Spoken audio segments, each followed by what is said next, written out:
Welcome back to the channel, guys, and in this video I'm going to try and fit two leather heated seats from my MX5 to my MGB, and I'm doing a voiceover because of my iPhone decided not to record the sound.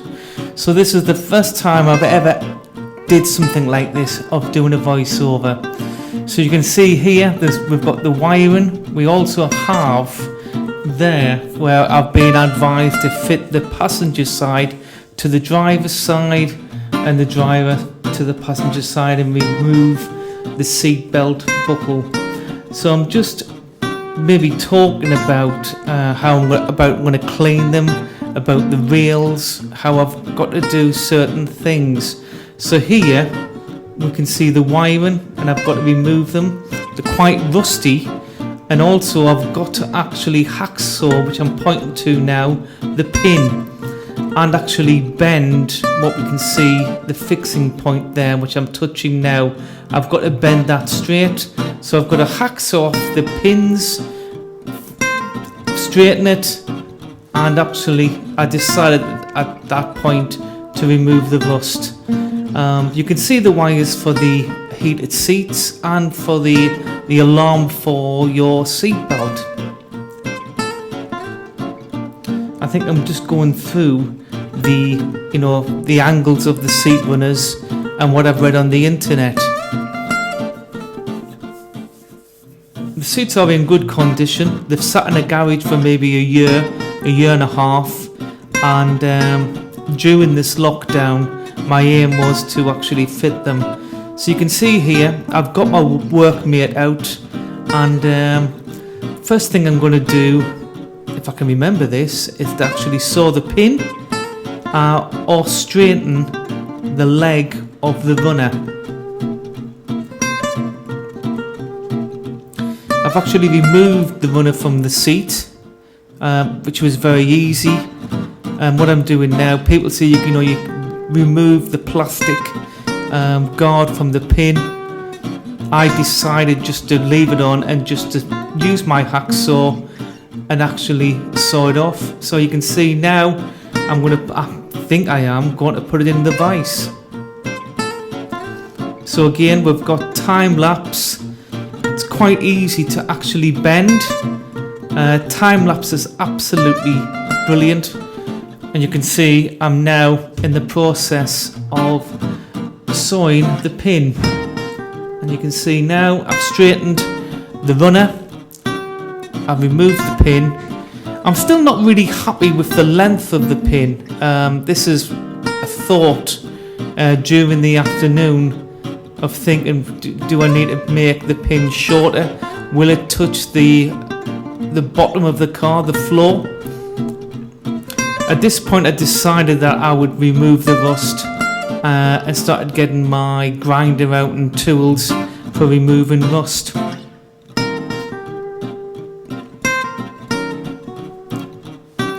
I believe the seats are from maybe around maybe a 2004 MX5, a limited edition. Most of the seats are in black. The seats came from Ireland, and I really had to hunt around for them, but actually they were good match with the MX, or I should say the MGB interior. It was a steep learning curve of what to do, what tools to use, measurements to make. And in this video I just want to show people that with a little bit of expertise and experience and reading on the internet, that these seats can be fitted into an MGB.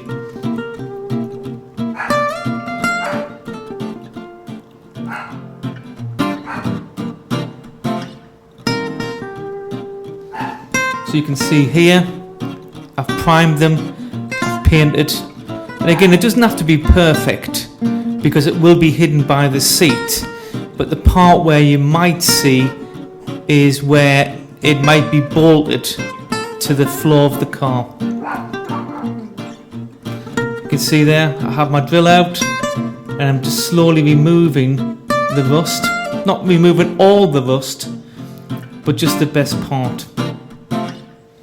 Again, not very good with masking off. I just used the old sheet and just a dusting of primer and then a dusting of matte black paint.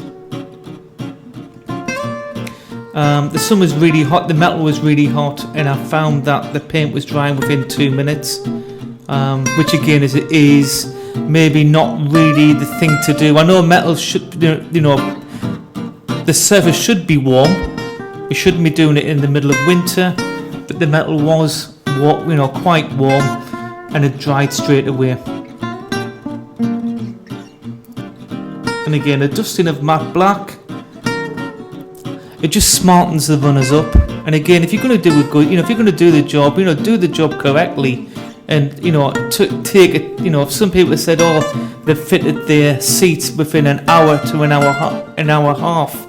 However, some of the jobs which I saw on the internet were not that good. So I was taking my time. I'm just making sure and measuring all the time and making sure that the seats were level and they were looking good.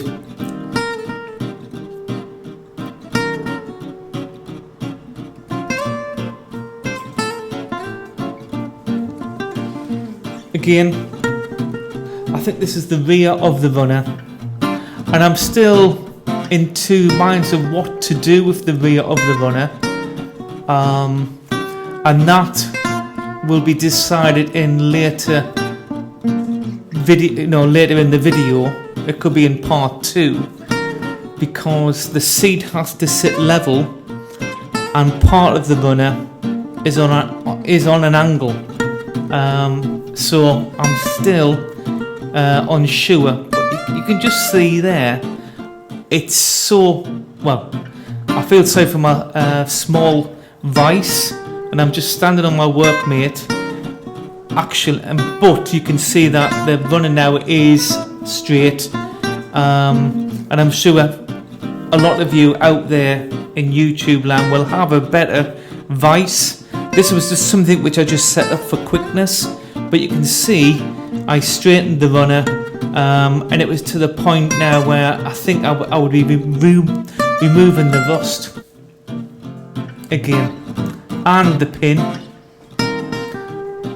and again you can see this time I'm a lot closer to the runner as I remove the pin. As you can see, I've actually touched part of the runner.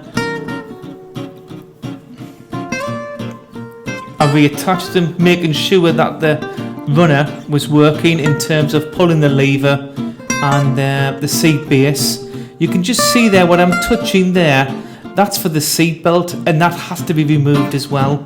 I come to put them in the car, and that piece of metal was touching the sill, and I found it impossible to fit the seats, and that was so easy. That was just to take a pair of pliers and just weaken the piece of metal, and it will just snap off. I haven't actually removed the wiring for the seatbelt warning, but I want to get the seats into the car, and then I will think about wiring up the heated part of the seat. So I think I will spread the footage over 2 videos.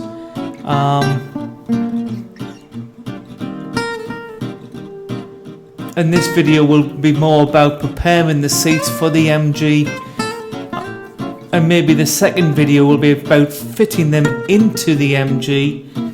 And I've just said there maybe 2 videos. There might be a third video about wiring up the heated seats safely. Talking about wiring them up, they will be wired using a relay and suitable wiring which can carry that amount of current. People are saying that they might take 20 amps, so I'll be looking at wiring which can take maybe 25 amps. However, I need to read more about how much ampage the seats take. I'm not going to put big chunks of wire in, which is a waste of money, a waste of space, when they don't take that much power. So I need to read up on that. But I know I've bought the relay, I've bought the connectors, I've bought the switch. I just need to buy the wiring, but I'm in 2 minds of what size wire I need to buy. And maybe some of you can actually suggest what size. So again, it's just a repeat of what I did with the other seat. Again, bit of primer, bit of matte black. Doesn't go a mix. Some of the video here I think has been copied or repeated again. I don't know how that's happened, but I think you get a feel for the video. I didn't even chop off the multi-plugs. I think it's one of those where let's get them into the car and think about the wiring in the third video. So I think it might be, because this is recorded during lockdown, and this was recorded over the weekend, so it might be the second video will be recorded next weekend. There's some footage I have when I put them into the car, but there's a number of problems which I've encountered, which I will share with you in part 2. The video is about, I believe, about 13 minutes, 14 minutes, but it just gives you a feel of if you do want to do this and put seats in. Some people might say it might devalue the car. As you can see, I've made a template, and you can see I've applied red oxide primer, I've seam sealed, and I just want to get to the point where they are, ready to fit. So you can see, I'm sure I'm talking about making the template. That's what they look like. They are a tight squeeze.